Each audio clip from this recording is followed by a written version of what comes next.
central banks have to tread carefully. It may be a now or never moment for Europe. If you don't move forward, you fall off the bike.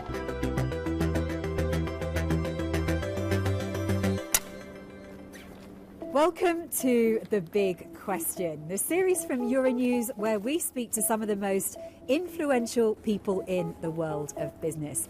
I'm Angela Barnes and I am joined by Beata Yavorchik, the Chief Economist for the European Bank of Reconstruction and Development.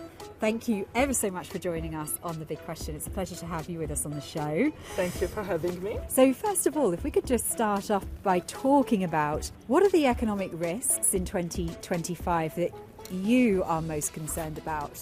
First, conflict. The war in Ukraine is still raging. We have a ceasefire in the Middle East, but that's not the same as peace.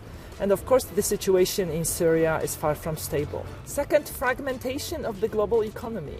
I mean, this process has been going for quite a while. In 2016, we had the Brexit referendum, which rolled back integration of services sectors between the UK and the EU. Then in 2018, the US-China trade war has started. In 2022, sanctions on Russia were imposed.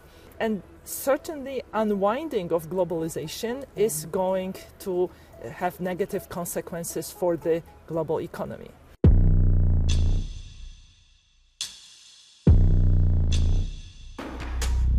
For Europe's competitiveness, what do you foresee this year for Europe? How far away are they from catching up with the likes of China and the US? Well, if you read the Draghi report, the diagnosis is rather stark. Europe will not be able to maintain its standards of living if it continues on its current path. But paradoxically, shocks that Europe may experience in 2025 may focus minds and lead to action. It may be a now or never moment for Europe. Donald Trump's tariffs for Europe could be hugely detrimental, for example. Well, it's difficult to predict. It matters whether every country will be subject to the same tariff and every industry. But, we cannot control what's happening in terms of other countries' policies. So therefore, I think Europe should focus on what's within our control, namely finding sources of competitiveness within the single market. What about Russian sanctions? How have they impacted its economy in 2024? And do you think its fortunes will change course with Donald Trump in power? Western sanctions imposed on exports to Russia have led to a dramatic drop in European sales to Russia.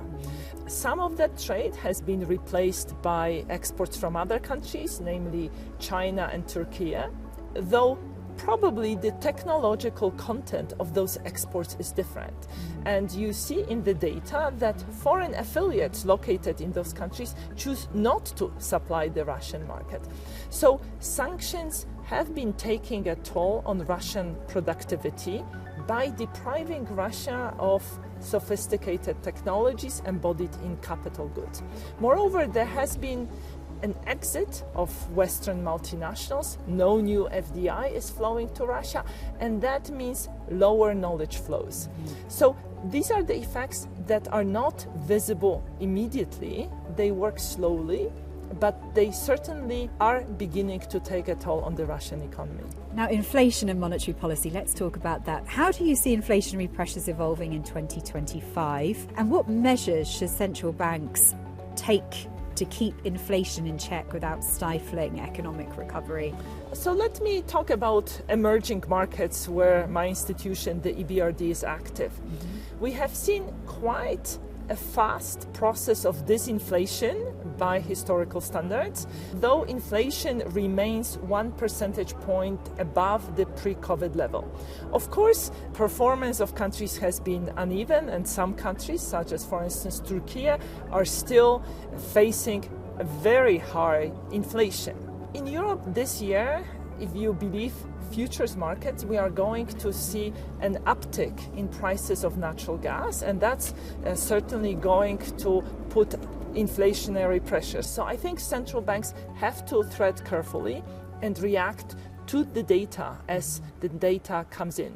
Are you keeping an eye on oil prices too? Is that something that is of particular concern? Well, oil prices are very important as an indicator for assessment of any economic activity. Though, of course, if you believe that the US is going to increase production of oil, that could actually lead to lower oil prices. So that would put a downward pressure on inflation.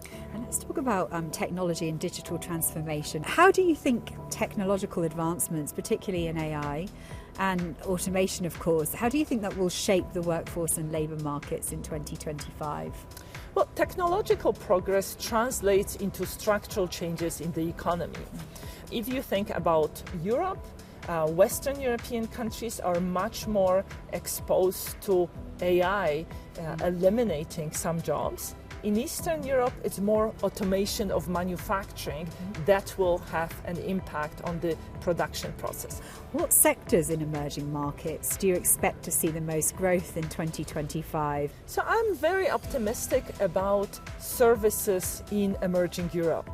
Quite a few countries in emerging Europe have succeeded at importing ICT services, and the fact that many of them are in Schengen, in the same time zone, that they have the same data protection regime as the Western European countries, bodes well for greater export of services.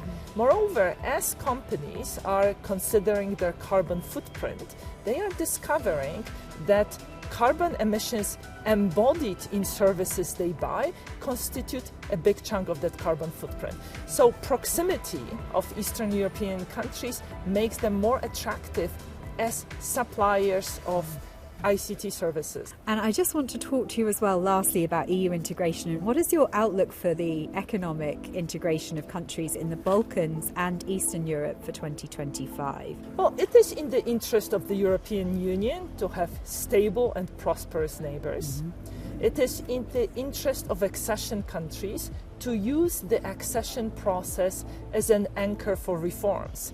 And we've seen how well that has worked in the first wave of accession that finished in 2004.